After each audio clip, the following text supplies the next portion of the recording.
Hello student, आज के इस वीडियो में हम लोग कवित्री ललित की जो रचना है वाक, इसके आगे के भाग को पढ़ेंगे। कक्षा 9 के क्षितिज के सेकंड चैप्टर काव्य का ये सेकंड चैप्टर है। पीछे के वीडियो में हम लोग जो है इस कवित्री के जीवन परिचय से परिचित हो चुके हैं और इसमें हम लोग इनकी जो रचना है वाक, तो पहले और दूसरे वाक की व्याख्या को हम लोग पढ़ चुके हैं। तो आगे आइए इसमें देखते हैं तीसरे में। देखिए इसमें कवित्री जो तीसरा हमको पढ़ना है, तो कवित्री इसमें अनुभव करती है कि जीवन नश्वर और क्षणभंगुर है, परंतु परमात्मा से मिलन नहीं हो पा रहा। अतः उसके हृदय में एक तड़प सी उठती है। मुक्ति का द्वार तभी खुल सकता है जबकि मनुष्य न तो पूरी तरह भोगी हो, न योगी तपस्वी हो। यानी कवित्री इसमें मध्यम मार्ग से ही मुक्ति मिल सकती है, इसके बारे में बता रही हैं अपनी इन रचनाओं में। हठ योग आदि साधना से भी उसे कुछ मिलने वाला नहीं है मनुष्य को। वह शिव तो घट घट में बसता है। हिंदू मुसलमान में हमें भेद नहीं करना चाहिए। ज्ञानी तो वह व्यक्ति है जो स्वयं को पहचानता है और उसी के माध्यम से ईश्वर की प्राप्ति हो सकती है। तो जैसा कि हम लोगों ने पहले जो है पहला इनका ये वाक कि रस्सी कच्चे धागे की खींच रही मैं नाव, जाने कब सुन मेरी पुकार, करे देव भवसागर पार, पानी टपके कच्चे सकोरे, व्यर्थ प्रयास हो रहे मेरे, जी में उठती रह रहूँ घर जाने की चाह घेरे। तो पीछे की वीडियो में हमने बताया था, इसकी व्याख्या हुई थी दो वाक्य।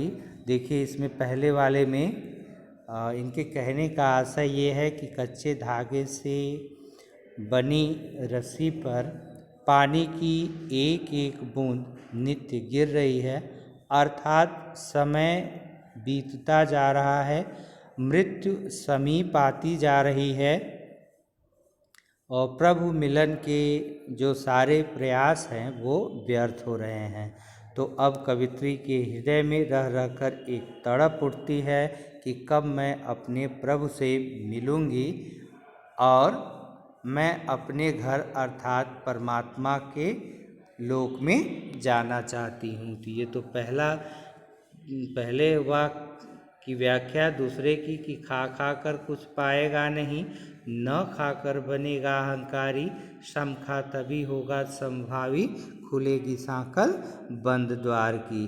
देखिए इसमें कवित्री का ये कहना है कि सांसारिक भोग विलास करने से कुछ प्राप्त होने वाला नहीं है। कवित्री इसमें कहती है कि हे मनुष्य, तू सांसारिक भोगों में लीन मत हो, भोगों से कुछ प्राप्त नहीं होगा और न ही भोग के विरुद्ध त्याग और तपस्या का जीवन अपना।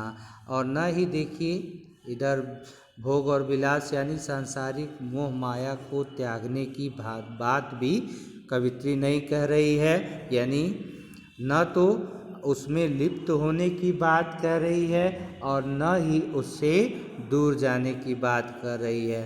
कह रही है कि दूर जाने से भी इसका त्याग करने से भी व्यक्ति के जीवन में अहंकार उत्पन्न हो जाता है, वह अहंकारी हो जाता है सांसारिक भोग विलास को त्याग करके।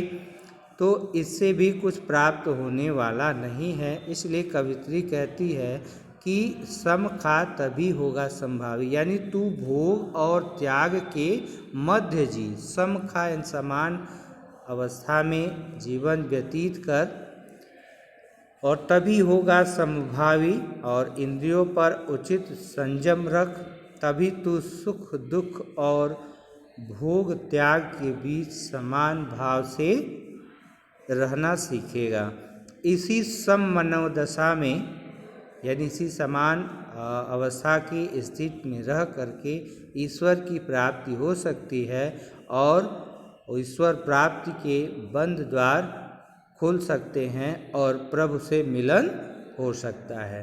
तो अब आइए हम तीसरे को देखते हैं। ये तो 2 की व्याख्या पीछे के वीडियो में भी हो चुकी है। तो आगे आइए देखते हैं इसमें।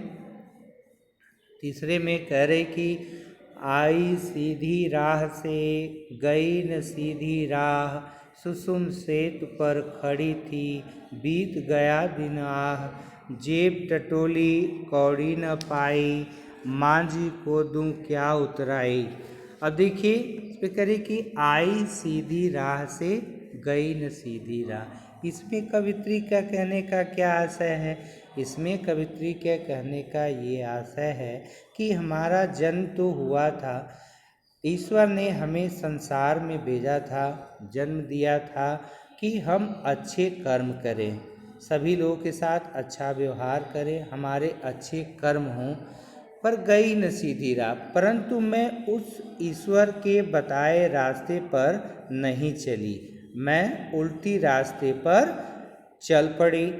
सुसुम सेतु पर खड़ी थी बीत गया दिन आह। यहाँ देखिए सुसुम सेतु, सेतु का अर्थ जो है वो पुल होता है, बीच में होता है, तो सेतु पर खड़ी रह गई। यहाँ सुसुम सेतु की बात की गई है, तो हम लोग चर्चा कर लें।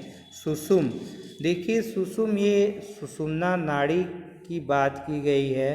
यह नाड़ी मनुष्य के शरीर में ईड़ा और पिंगला 2 नाड़ियों के मध्य में यह नाड़ी है।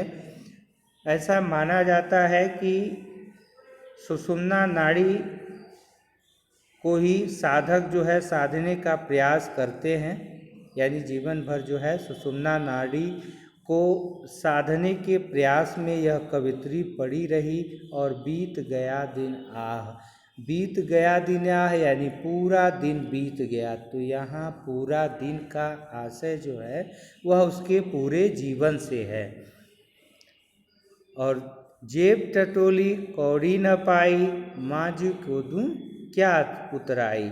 अब सारा जीवन तो बीत गया, अब उसे दुख है कि अंत में जब उसने अपनी जेब टटोली, जेब टटोली यानी स्वयं का जो, जब उसने आत्म आलोचन किया, स्वयं को देखा कि हमने जीवन भर क्या किया, किन रास्तों पर चला, किस प्रकार से ईश्वर को पाने की प्रयास की, तो उस सब सारी चीज़ों को देखने के बाद उसके पास कुछ नहीं रहता है।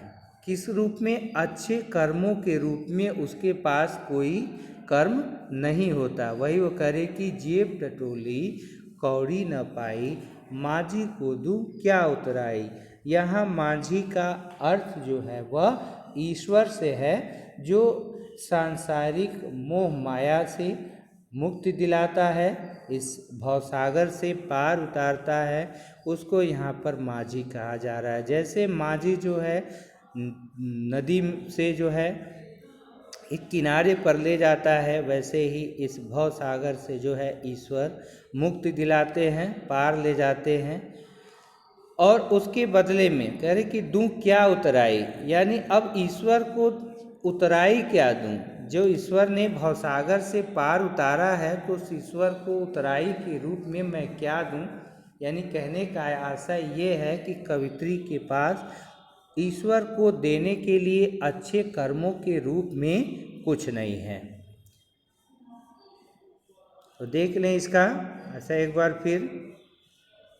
कवित्री कहती हैं, मैं आई तो सीधी राह पर किंतु चल पड़ी उल्टी राह पर। कह रही है ना कि आई सीधी राह से गई न सीधी राह। आशा यह है कि कवित्री परमात्मा प्राप्ति के पथ पर ठीक ही आई थी, किंतु उसने गलती से हठ योग का मार्ग पकड़ लिया। वह जीवन भर सुषुम्ना नाड़ी को साधने का प्रयास करती रही, कुंडलिनी जागरण में लगी रही, इसी में सारा जीवन बीत गया। उसे दुख है कि अंत में जब उसने अपनी जेब टटोली तो उसमें कुछ भी न था। सारा जीवन व्यर्थ हो गया। अब वह परमात्मा को जवाब देने योग्य भी नहीं रही। उतराई के नाम पर उसके पास कुछ भी शेष नहीं है। तो ये अब इसके देखते हैं लास्ट वाक्य को। जैसे कबीरदास की साखियाँ और शब्द हैं, रचनाओं को हम कहते हैं साखी और शब्द, वैसे ये ललित जी की जो रचनाएं हैं इनको हम वाक्य कहते हैं। तो चौथे नंबर वाक्य में देखें क्या कह रही हैं। थल थल में बसता है शिव ही, भेद न कर क्या हिंदू मुसलमान, ज्ञानी है तो स्वयं को जान, वही है साहिब से पहचान। देखिए थल थल में बसता है शिव ही। देखिए थल का अर्थ है स्थान, स्थान यानी जगह जगह। शिव, शिव का अर्थ है भगवान था। शिव का अर्थ होता है कल्याणकारी, और कल्याणकारी कौन होता है? वह ईश्वर होता है। और ईश्वर जो है वह सब जगह विद्यमान है। तो कवित्री कहती है कि थल थल में बसता है शिव ही, कि परमात्मा तो कल्याणकारी है, वह हर जगह विद्यमान है, वह हर जगह निवास करता है। भेद न कर क्या हिंदू मुसलमान, इसलिए हिंदू हो या मुसलमान हो उसे अपनाने में किसी को भेदभाव नहीं करना चाहिए। भाई अगर सच में ज्ञानी है, संत है, तो उसको ज्ञान होना चाहिए कि ईश्वर जो है वह सर्वत्र निवास करता है, वह सर्वव्यापी है। तो इसीलिए कवित्री कहती कि थल थल में बसता है शिव ही, भेद न कर क्या हिंदू मुसलमान, कि भाई ईश्वर तो वो कल्याणकारी है, शिव जो है वो कल्याणकारी है, और कल्याणकर्ता कौन है? ईश्वर है। तो ईश्वर तो सब जगह निवास करता है, वह थल थल में बसता है।